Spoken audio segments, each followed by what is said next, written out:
Uma universitária extremamente inteligente, estudante de marketing, que tinha um brilhante futuro pela frente e um desejo: encontrar um homem legal, se casar, ter filhos, porém nem tudo que a gente quer é o que a gente consegue. Oi gente, aqui é a Roberta Hoff, sejam bem-vindos ao canal. O caso Ellie Costial.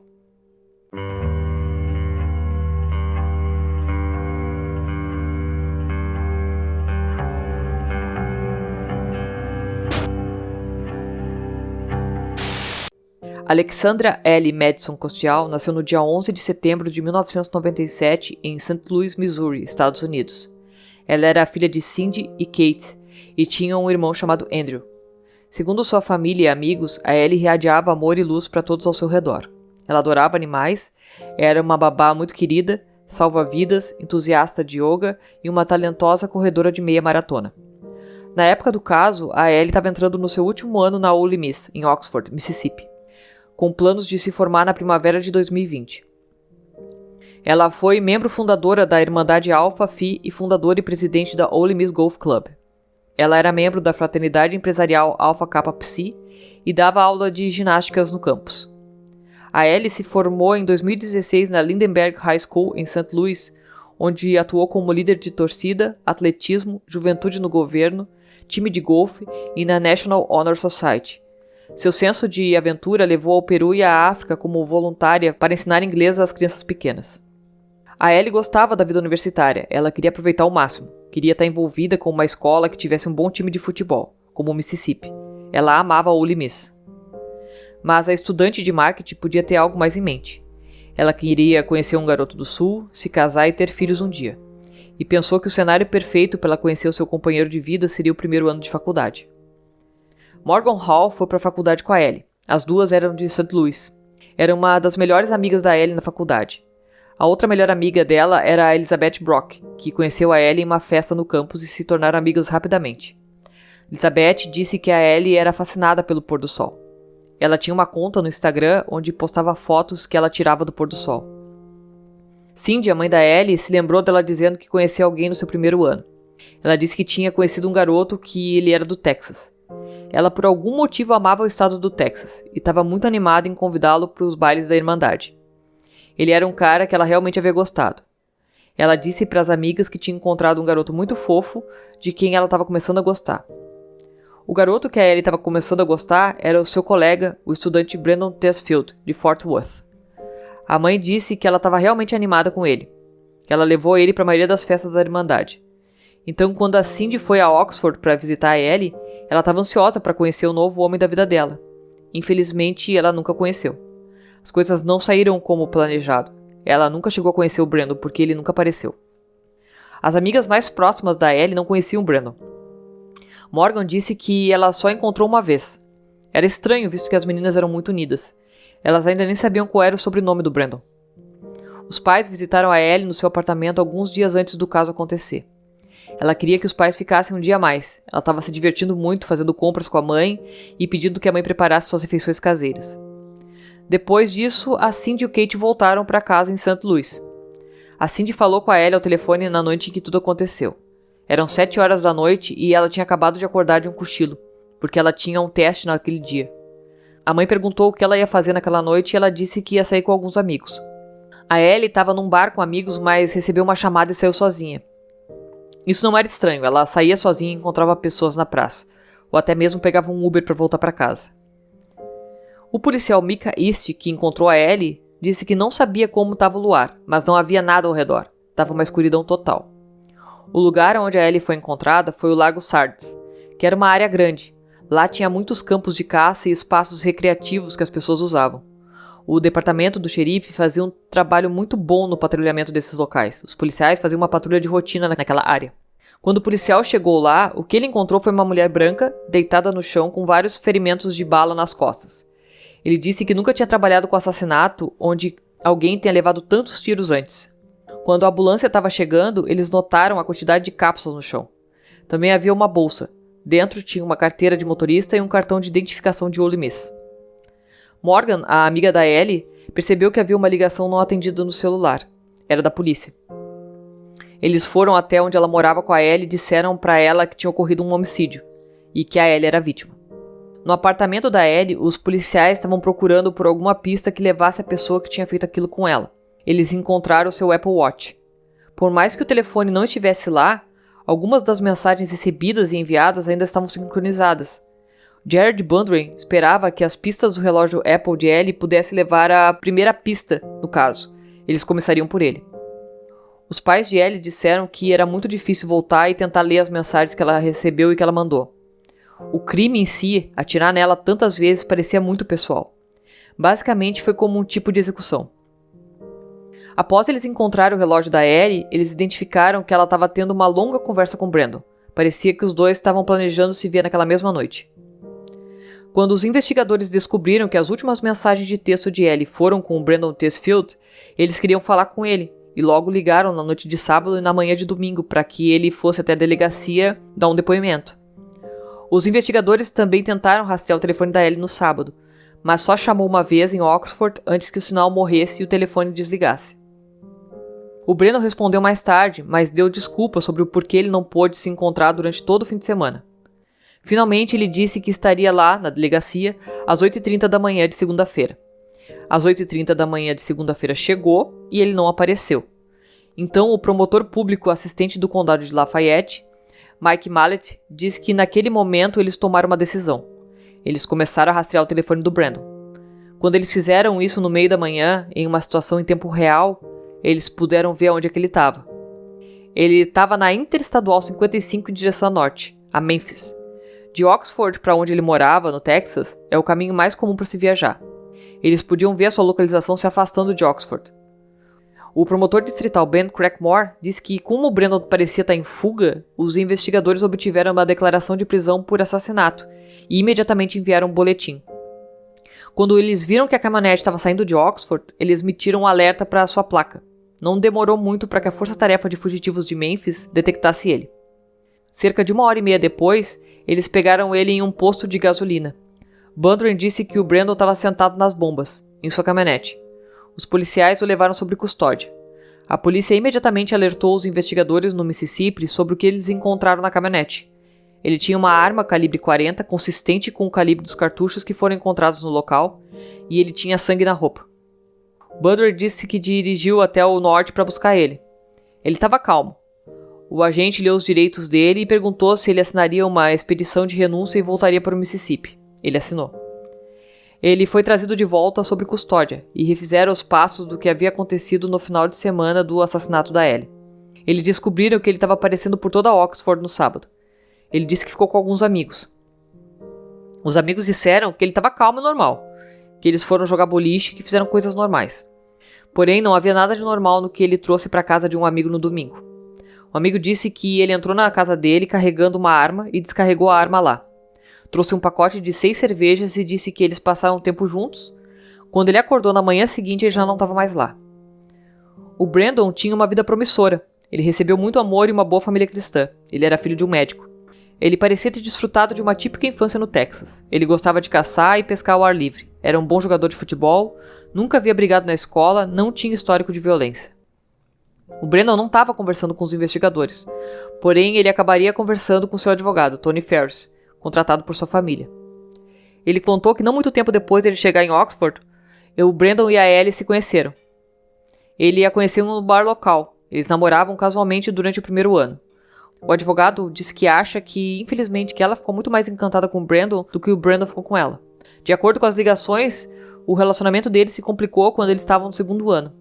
Ela havia mandado mensagens para ele tarde da noite quando ela estava bebendo e festejando. Chegou a um ponto que ele bloqueou o telefone dela. Mais tarde, os dois voltaram a entrar em contato. O advogado do Brandon disse que achava que ela tinha visto isso como um esforço mútuo pelo relacionamento romântico dela com o Brandon, mas o Brandon não via dessa forma. Em agosto de 2019, o nome do Brandon foi notícia de primeira página, quando o caso foi apresentado a um grande júri.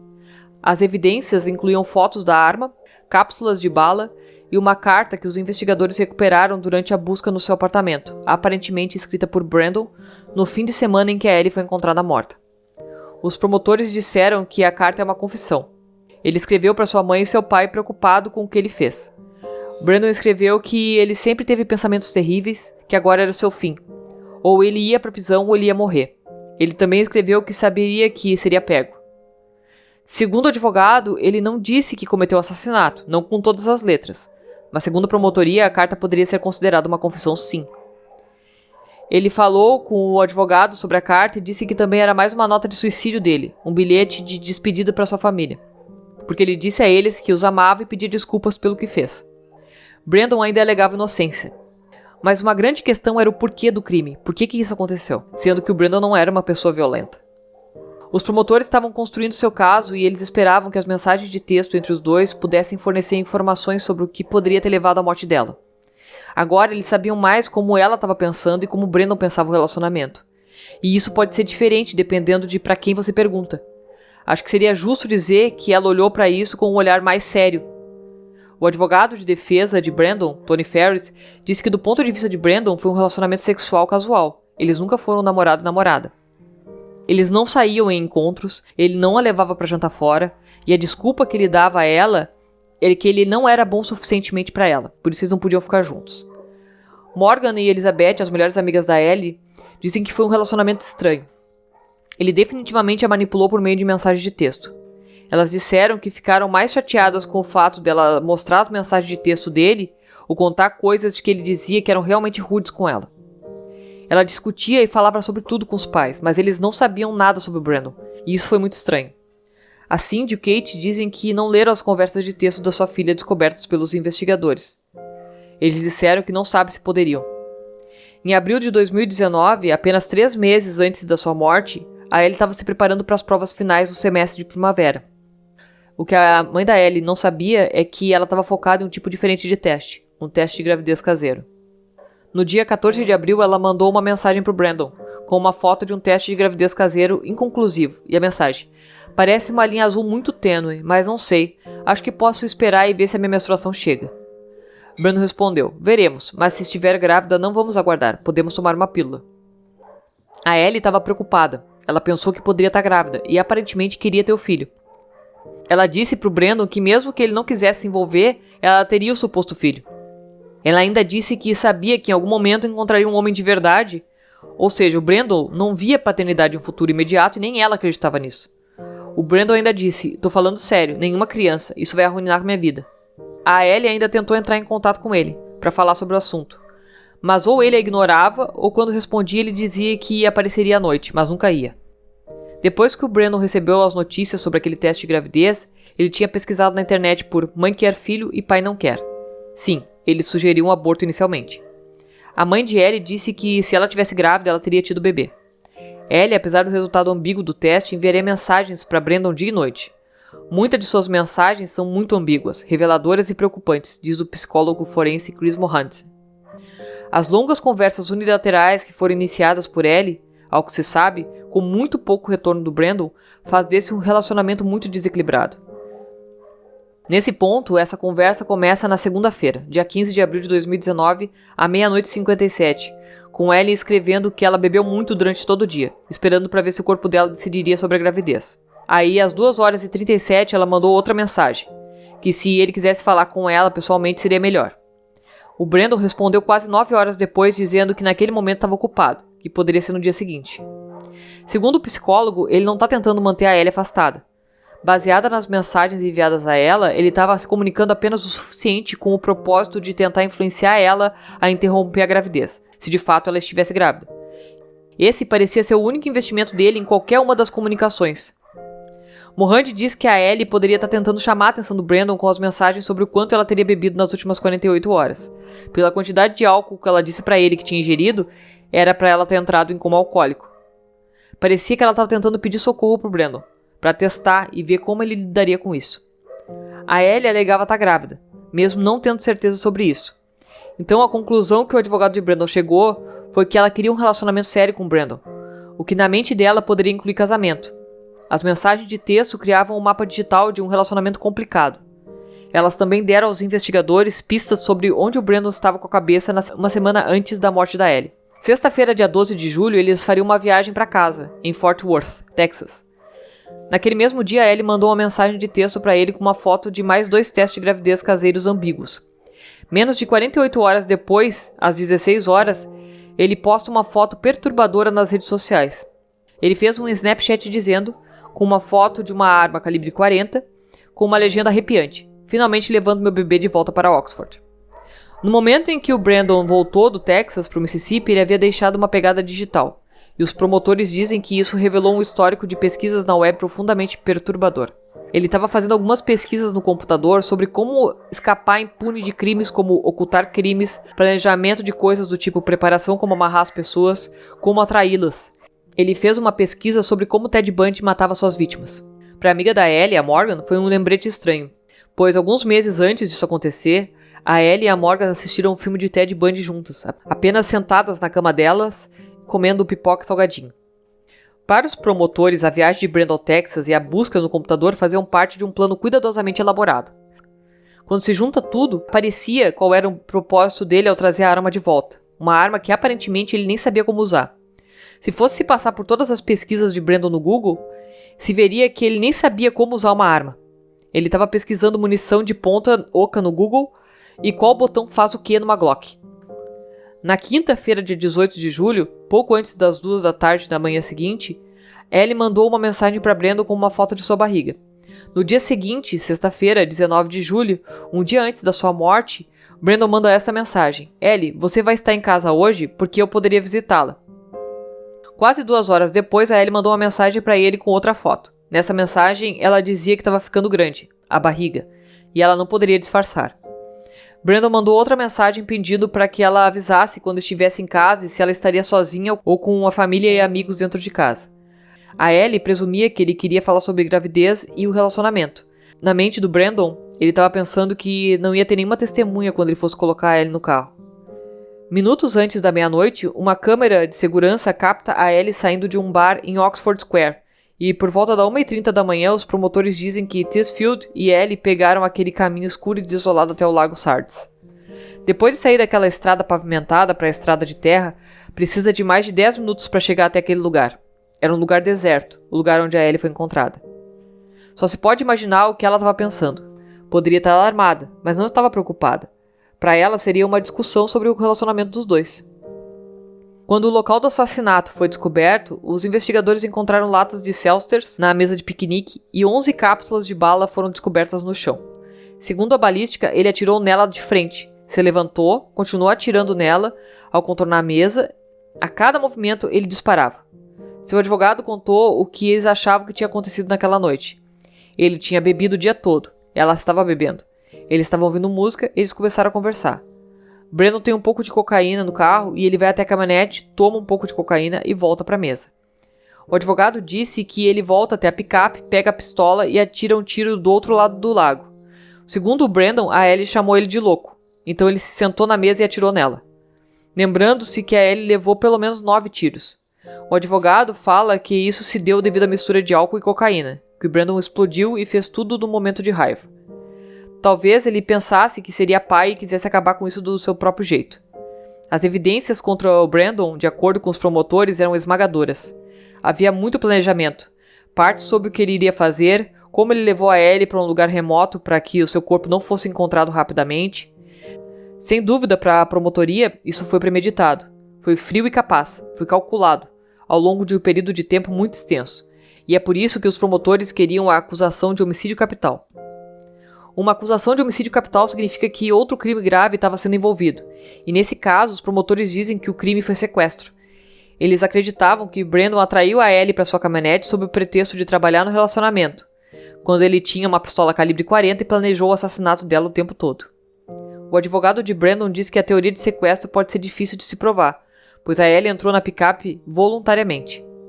Como o caso estava ficando muito grande, com o sequestro e o assassinato, foi feita uma oferta à defesa, para conseguir uma sentença diferente da pena de morte. No dia 27 de agosto de 2021, o Brandon saiu vestido com um macacão laranja e se declarou culpado do assassinato em primeiro grau. A família e os amigos da Ellie estavam vestindo sua cor favorita, rosa. O juiz condenou Brandon à prisão perpétua. Na audiência de apelo, onde ele falou ou leu um pouco, ele começou a chorar. Foi a primeira vez que ele demonstrou emoção. O áudio de Brandon foi abafado quando ele enfrentou o juiz e se dirigiu ao tribunal. Ele disse em parte: "Não há desculpa para as minhas ações. Pedi perdão a Deus e espero que um dia vocês encontrem em seus corações o desejo de me perdoar." Na época, Jake Thompson, que era um repórter do jornal local Oxford Eagle, disse que eles enfrentarem uma pena de morte por sequestro e assassinato de Ellie abalou Oxford profundamente. A cidade de Oxford tem a fama de ser acolhedora. Foi difícil tanto para o centro acadêmico quanto para a universidade e para os cidadãos de Oxford saberem dessa violência. Brandon Tesfield se levantou e aceitou a responsabilidade em tribunal aberto, e a percepção das consequências de suas ações são muito reais e preocupantes. Não há liberdade condicional para assassinato no Mississippi. Então, Brandon matou a Ellie por, segundo seu advogado, estar sob influência de cocaína e álcool. Ele diz que não há justificativa para sua conduta, que não tem explicação para o que ele fez. O motivo do assassinato foi se livrar de um problema. Brandon duvidou que ela estivesse grávida. Os promotores dizem que os resultados de teste de gravidez caseira foram inconclusivos. O relatório da autópsia de Ellie, no entanto, foi definitivo. Do ponto de vista médico, ela não estava grávida. O que aconteceu entre a Ellie Costiel e o Brandon Tesfield é uma história de advertência. Não teria como imaginar que o Brandon seria capaz de chegar a um ato tão extremo. Afinal, ele não tinha histórico de violência. Logicamente, o acesso facilitado à arma de fogo ajudou ainda mais nessa tragédia. Sabemos que álcool e drogas pesadas como cocaína podem interferir no julgamento das pessoas, mas sem acesso à arma talvez a tragédia pudesse ter sido evitada. O que faltou para os dois foi maturidade para lidar com o relacionamento. Um pouco de conversa teria resolvido tudo sem violência, pois segundo Brandon, uma criança destruiria a vida dele. Mas, pelo jeito, matar alguém não seria destrutivo. Enfim, escolhas. Cindy e Kate, os pais da Ellie, estão se segurando nas lembranças deles. Eles dizem que são os momentos mais silenciosos, os mais assustadores. Que Ellie era a vida deles, que ela era tudo. Para os amigos dela, o amor de Ellie pelo pôr do sol ainda brilha. Então toda vez que eles veem um pôr do sol ou um pôr do sol rosa, eles lembram de Ellie. Os amigos e parentes de Ellie dizem que apenas estão tentando viver para ela e trazer a sua luz ao mundo. Então, gente, esse foi o caso de hoje. Deixa um like se ainda não deixou. Deixa também um comentário sobre o que você achou do caso e compartilha com quem você acha que pode gostar desse conteúdo. Não se esquece de se inscrever e ativar o sininho das notificações. Obrigada por assistir até aqui e até a próxima. Beijo!